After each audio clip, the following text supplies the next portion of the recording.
think that for writers, truth is quite a fluid concept. I actually talk about it as a way of distinguishing it from what we understand to be fact. Fact is actually quite a new term. It's a product of the modern world. But when I look at the Quran, the Old Testament, the New Testament, the biblical texts, if you told the writers of those texts, whether you believe they're divine or not, if you told the writers, but these are filled with, factually incorrect statements, the creators of those texts would not understand what that means. That is, the term fact is a product of our world. What they were interested in, the creators of these texts, were what we understand to be truths. And I point this out because I think we have a lot in common. I mean, creative writers and the creative arts has a lot in common with what we understand to be faith and spirituality. And so what is the idea of truth as separate from fact? I think it's about trying to say something that gets to the heart or the meaning of an issue or an event. And so if we said something like Jesus took off his shirt and gave it to the man out in the cold, that might not have factually happened. That might not be a literal statement. But what's it saying about Jesus? It's trying to tell us a truth about Jesus, which is he was generous, And so that's how I operate as a creative writer. When I write truths, I'm trying my best to reveal the truth, not the facts, about what it means to be a Leb, an Arab Australian Muslim male, in the years 1998 to 2018. That's the timeline. And so I think the reason it's a dangerous goal is because if we look throughout history, anybody who was determined to expose a truth not only is, demonized or vilified by people outside their communities, but also by people inside their communities. And that's predicated on the best example I can give is Malcolm X, right? So Malcolm X is a very outspoken civil rights leader, very good at articulating the truth of the experiences for African Americans in the 1960s, and was assassinated by his own movement, by members of the Nation of Islam, 2 black men.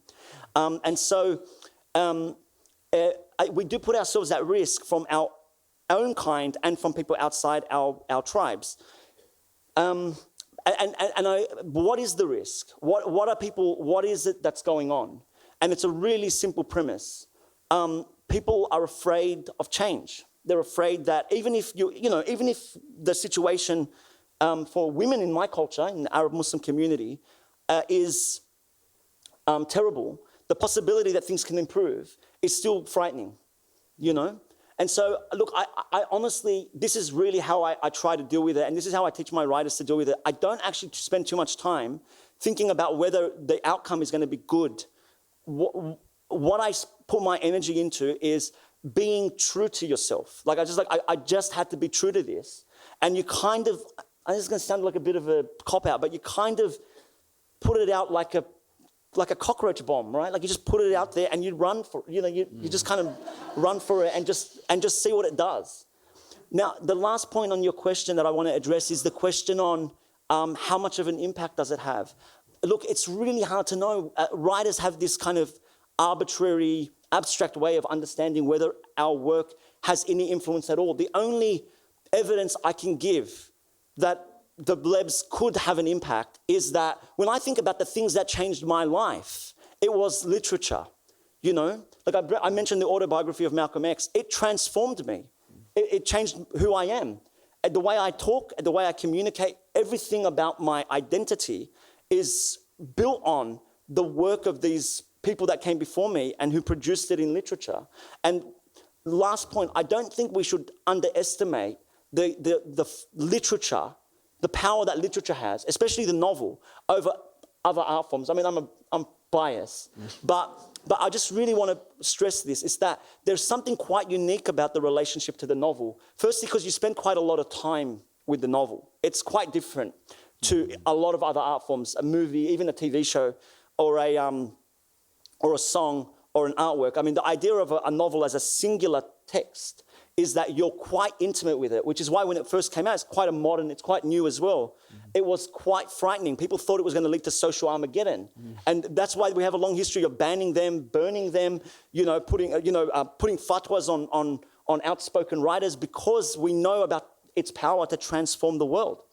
And I'm not surprised. It's not just the length of it, but it's one of the most overt texts that we have in art where you're almost literally in the writer's head for a very long time. So it has a tremendous influence on the reader. And so I have faith that the Lebs can have an influence in the same way. I'm wondering if you could talk a little bit about the Sweatshop and the work that you're doing there with young people from diverse backgrounds. Thank you. So the Lebs, it's really 10% of what, like my own writing is 10% of what I do.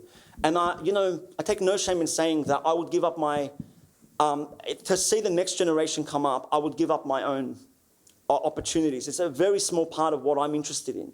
What I'm actually interested in is writing as a tool for change. And we've talked quite a lot about how it has that capacity to transform communities and cultures. And that's kind of across the board, historic, all around the world. For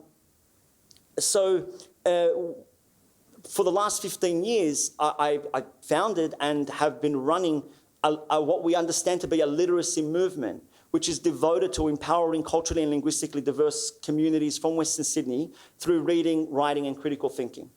I think I came out of that movement just like all the other writers. I think the Lebs is part of that movement, and then the older players in it that you can check out is, Peter Pilates is a queer Greek writer, author of Down the Hume, a kind of companion piece to the Lebs because they're part of the same universe.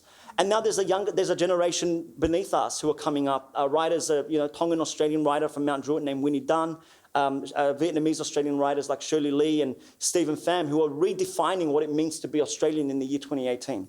Now, what's all this based on? I'll just quickly tell you the politics. I mean, firstly, if you're interested in Sweatshop, the website, sweatshop.ws, follow us on social media, and you'll kind of know everything you need to know, and you can check out our books and all that stuff. But I want to tell you the heart of Sweatshop.